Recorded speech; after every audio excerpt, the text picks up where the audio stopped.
Hello दोस्तों, नमस्कार। स्वागत है आपका हमारे यूट्यूब चैनल यूनिक स्टडी में। आज की इस क्लास में हम आपके लिए लेके आ गए हैं 60 ऐसे क्वेश्चन जो कि आरआरबी एनटीपीसी अंडर ग्रेजुएट तथा ग्रुप डी के लिए बहुत ही महत्वपूर्ण होने वाले हैं। ये क्वेश्चन बहुत ही महत्वपूर्ण होने वाले हैं दोस्तों, इसलिए आप वीडियो में अंत तक बने रहें। ये हमारे इस सीरीज का आठवां वीडियो होने वाला है। अगर आपने पिछले 7 वीडियो नहीं देखे हैं तो जाकर हमारे चैनल के माध्यम से देख लीजिएगा दोस्तों, क्योंकि उसमें भी बहुत ही महत्वपूर्ण क्वेश्चन आपको बताए गए हैं जो कि बहुत संभावना है कि इस साल जरूर पूछे जाएंगे। तो चलिए हम वीडियो को शुरू करते हैं। अगर आपको वीडियो थोड़ा सा भी अच्छा लगे तो वीडियो को लाइक और चैनल को सब्सक्राइब जरूर कर दीजिएगा। चलिए बढ़ते हैं अपने क्वेश्चंस की तरफ। प्रैक्टिस सेट 8 का हमारा पहला क्वेश्चन है दोस्तों। प्रैक्टिस सेट 8 का हमारा पहला क्वेश्चन है, बिंबिसार किस वंश का राजा था। क्या है क्वेश्चन? बिंबिसार किस वंश का राजा था। इसका आंसर होगा हर्यक वंश। हर्यक वंश का राजा कौन था? बिंबिसार। चलिए बढ़ते हैं अगले क्वेश्चन की तरफ। हमारा अगला क्वेश्चन ध्यान दीजिएगा दोस्तों, गुप्त वंश का संस्थापक कौन था? कौन था जिसने गुप्त वंश का संस्थापक था? इसका आंसर होगा श्रीगुप्त। श्रीगुप्त गुप्त वंश का संस्थापक का था, इसलिए इसका आंसर होगा ऑप्शन नंबर सी। चलिए बढ़ते हैं अगले क्वेश्चन की तरफ। हमारा अगला क्वेश्चन है, भारत का नेपोलियन किसे कहा जाता है? इसका आंसर होगा ऑप्शन नंबर बी, यानी समुद्रगुप्त को भारत का नेपोलियन कहा जाता है। सही answer option number B, Samudragupta. चलिए बढ़ते हैं अगले क्वेश्चन की तरफ। हमारा अगला क्वेश्चन है, भारत का नेपोलियन समुद्रगुप्त को किसने कहा? भारत का नेपोलियन समुद्रगुप्त को किसने कहा? इसका आंसर होगा दोस्तों ऑप्शन नंबर बी, यानी विसेंट स्मिथ ने भारत का नेपोलियन समुद्रगुप्त को कहा था। चलिए बढ़ते हैं अगले क्वेश्चन की तरफ। हमारा अगला क्वेश्चन है, कुषाण वंश का संस्थापक कौन था? इसका आंसर होगा कुजुल कडफिसेस। कुजुल कडफिसेस जो था वो कुषाण वंश का संस्थापक है। इसका आंसर होगा ऑप्शन नंबर बी। चलिए बढ़ते हैं अगले क्वेश्चन की तरफ। हमारा अगला क्वेश्चन है दोस्तों, चोल वंश का संस्थापक कौन था? चोल वंश का संस्थापक था दोस्तों विजयालय चोल। इसका आंसर होगा option number B. Option number B इसका सही आंसर होगा। चलिए बढ़ते हैं अगले क्वेश्चन की तरफ। हमारा अगला क्वेश्चन है, बिंबिसार की साम्राज्य विस्तार की नीति क्या थी? बिंबिसार की साम्राज्य विस्तार की नीति दोस्तों वैवाहिक गठबंधन संबंध था। वैवाहिक संबंध था जो बिंबिसार की साम्राज्य विस्तार की नीति थी। चलिए बढ़ते हैं अगले क्वेश्चन की तरफ। हमारा अगला क्वेश्चन है, बिंबिसार की एक पत्नी महाकौशला से विवाह के बाद दहेज में क्या मिला? इसका आंसर होगा दोस्तों ऑप्शन नंबर बी, यानी काशी। बिंबिसार की पहली पत्नी महाकौशला से विवाह के बाद दहेज में काशी मिला था बिंबिसार को, इसलिए इसका आंसर होगा ऑप्शन नंबर बी। चलिए बढ़ते हैं अगले क्वेश्चन की तरफ। हमारा अगला क्वेश्चन है दोस्तों, ध्यान दीजिएगा, बिंबिसार ने अपनी राजधानी किसे बनाया? बिंबिसार ने अपनी राजधानी गिरिव्रज को बनाया था। इसका आंसर होगा ऑप्शन नंबर सी। इसका आंसर होगा ऑप्शन नंबर सी, गिरिव्रज। चलिए बढ़ते हैं अगले क्वेश्चन की तरफ। जैन धर्म के संस्थापक कौन थे? जैन धर्म के संस्थापक दोस्तों ऋषभदेव थे। जैन धर्म के संस्थापक ऋषभदेव थे। इसका आंसर होगा ऑप्शन नंबर सी। चलिए बढ़ते हैं अगले क्वेश्चन की तरफ। हमारा अगला क्वेश्चन है, जैन धर्म के प्रथम तीर्थकार कौन थे? इसका आंसर होगा ऋषभदेव। जैन धर्म के प्रथम तीर्थकार ऋषभदेव थे। चलिए बढ़ते हैं अगले क्वेश्चन की तरफ। हमारा अगला क्वेश्चन जो कि काफ़ी महत्वपूर्ण होने वाला है दोस्तों, हमारा ये क्वेश्चन बहुत ही महत्वपूर्ण है, तो आप इसको ध्यान से देखिएगा। जैन धर्म के 24वें तीर्थकार कौन थे? जैन धर्म के 24वें तीर्थकार महावीर स्वामी थे। कौन थे? महावीर स्वामी, इसलिए इसका आंसर होगा ऑप्शन नंबर सी। इसका सही आंसर होगा ऑप्शन नंबर सी, महावीर स्वामी।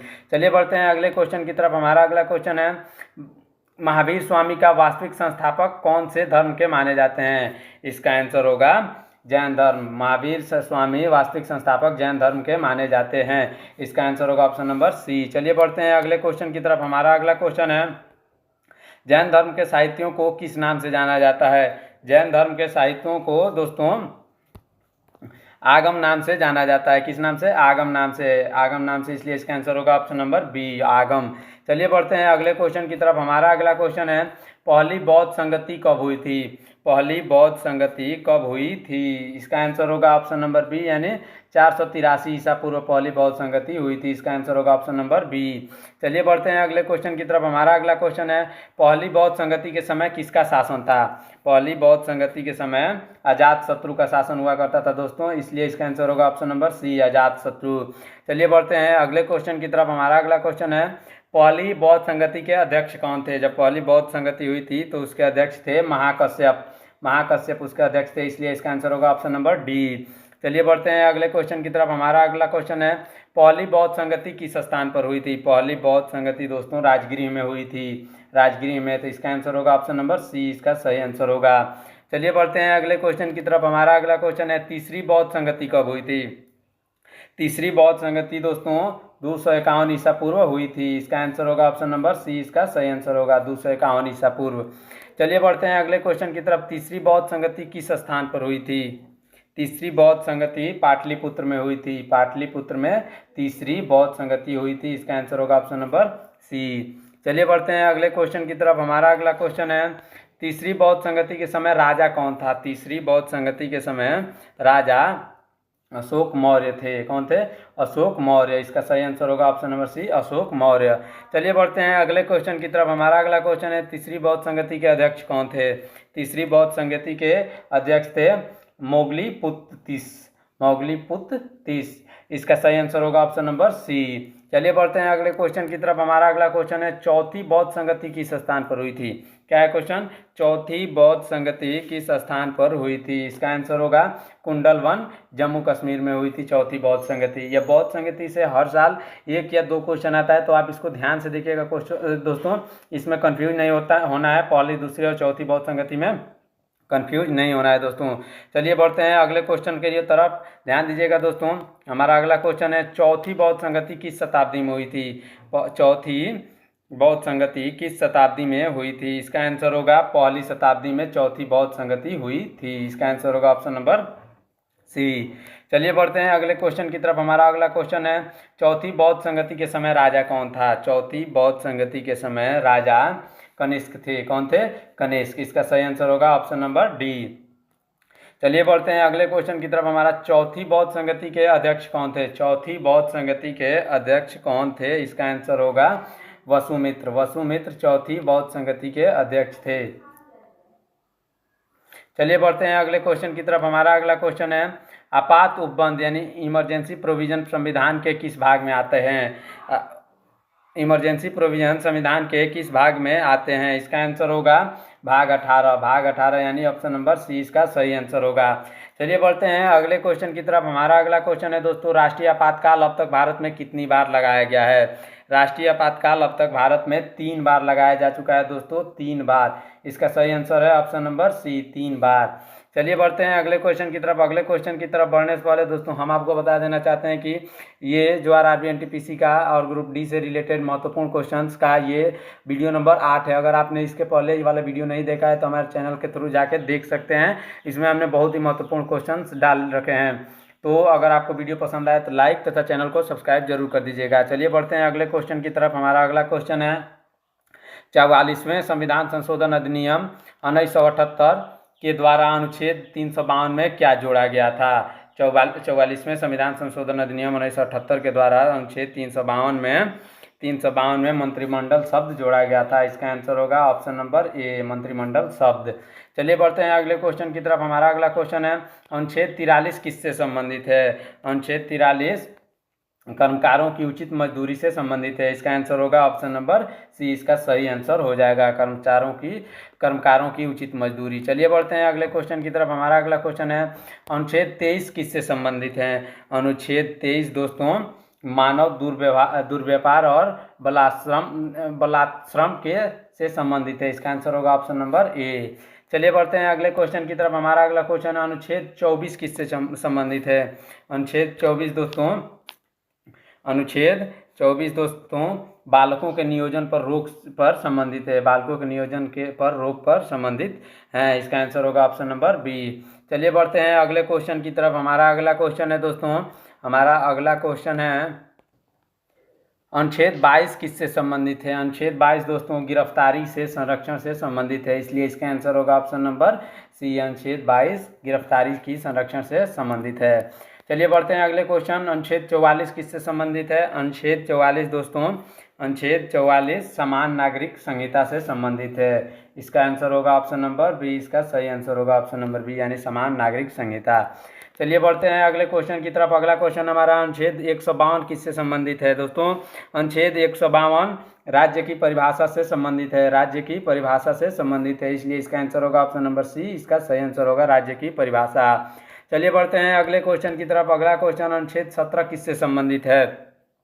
अनुच्छेद 17 दोस्तों अनुच्छेद 17 अस्पृश्यता का अंत से संबंधित है। इसका आंसर होगा ऑप्शन नंबर डी। ये क्वेश्चन पिछले बार आरआरबी एनटीपीसी में भी पूछा गया था, तो आप इसको भी, बहुत ही इंपॉर्टेंट क्वेश्चन है, इसको आप याद जरूर कर लीजिएगा दोस्तों, वेरी इंपॉर्टेंट है ये क्वेश्चन। चलिए बढ़ते हैं अगले क्वेश्चन की तरफ। हमारा अगला क्वेश्चन है, राष्ट्रपति का निर्वाचन किस भाग में आता है? राष्ट्रपति का निर्वाचन दोस्तों ऑप्शन नंबर बी यानी भाग 5 में आता है। इसका आंसर होगा ऑप्शन नंबर बी, इसका सही आंसर हो जाएगा। चलिए बढ़ते हैं अगले क्वेश्चन की तरफ। हमारा अगला क्वेश्चन है, राष्ट्रपति देश का कौन सा नागरिक होता है? राष्ट्रपति देश का प्रथम नागरिक होता है। कौन सा नागरिक होता है? प्रथम नागरिक, ऑप्शन नंबर बी इसका सही आंसर हो जाएगा। चलिए बढ़ते हैं अगले क्वेश्चन की तरफ। हमारा अगला क्वेश्चन है, राष्ट्रपति के निर्वाचन की रीति क्या है?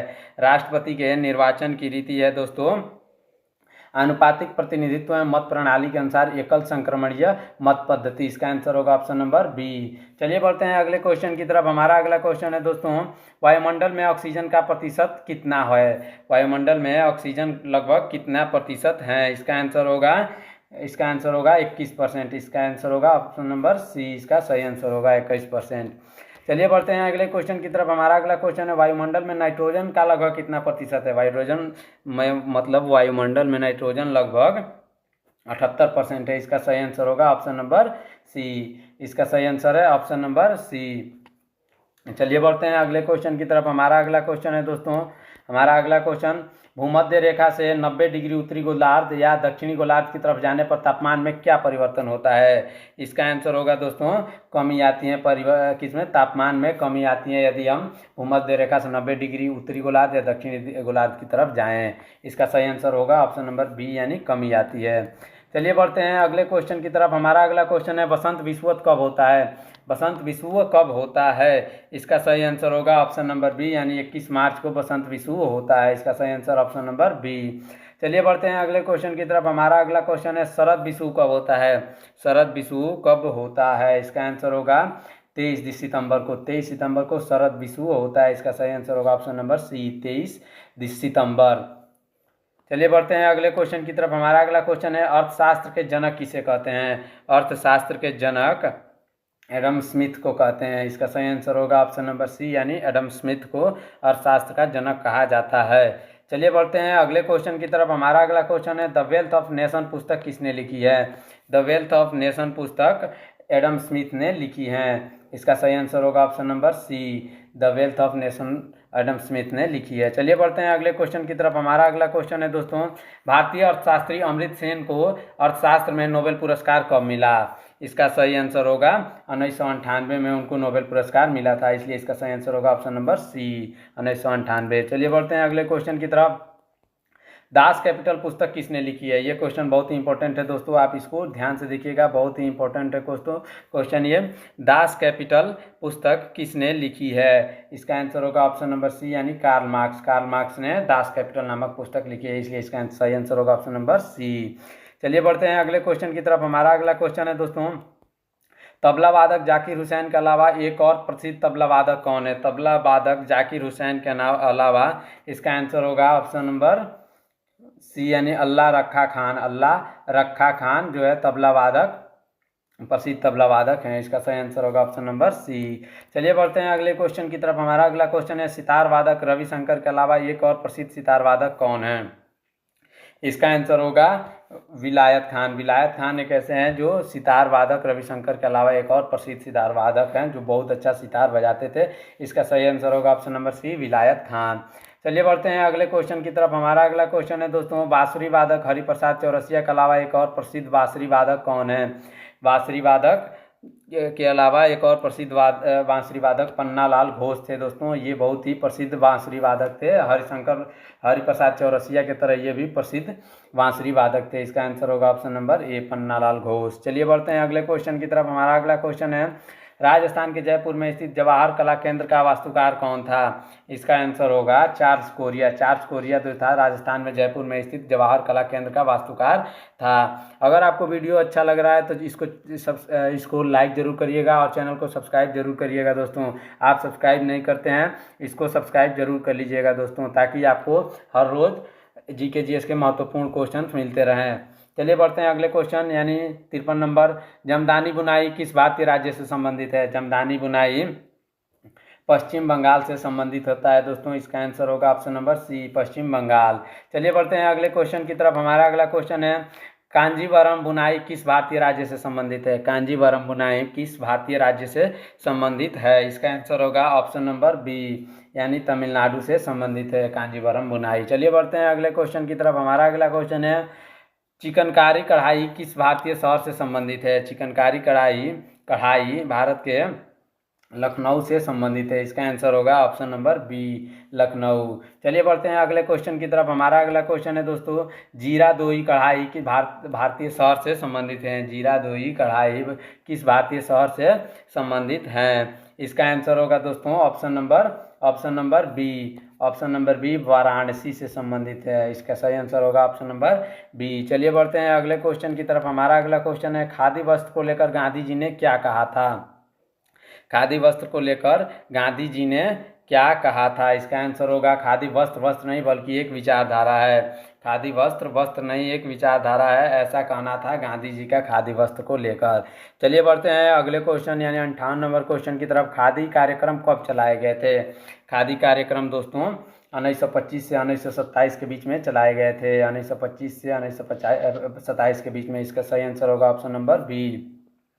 चलिए बढ़ते हैं अगले क्वेश्चन की तरफ दोस्तों। Lady doctors the untold stories of India first women in medicine पुस्तक किस पर आधारित है? किस पर आधारित है? इसका आंसर होगा रुक्माबाई राउत पर lady doctors the untold story of India first women in medicine ये पुस्तक आधारित है। इसका सही आंसर होगा option number B, Rukmabai Raut.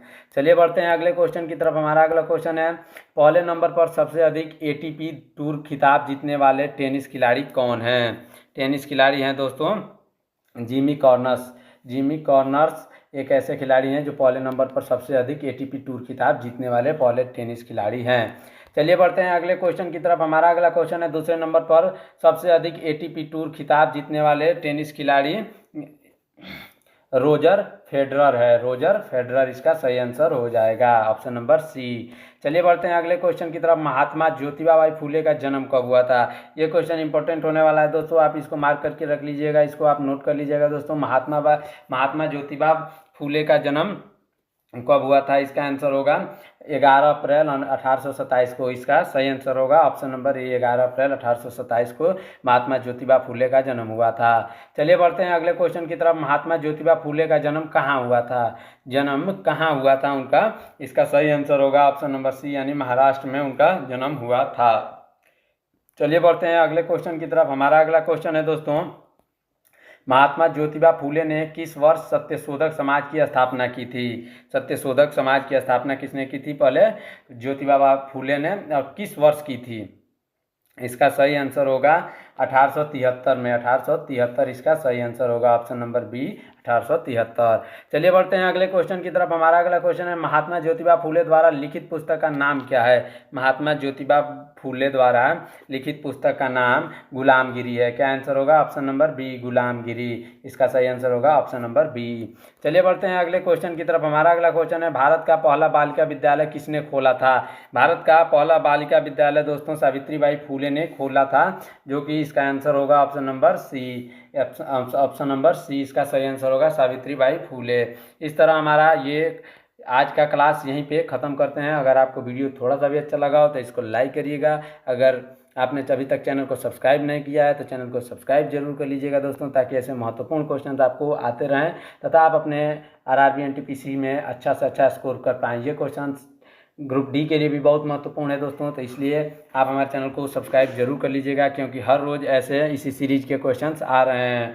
तो चलिए मिलते हैं नेक्स्ट वीडियो में, तब तक रखिए अपना ख्याल। जय हिंद।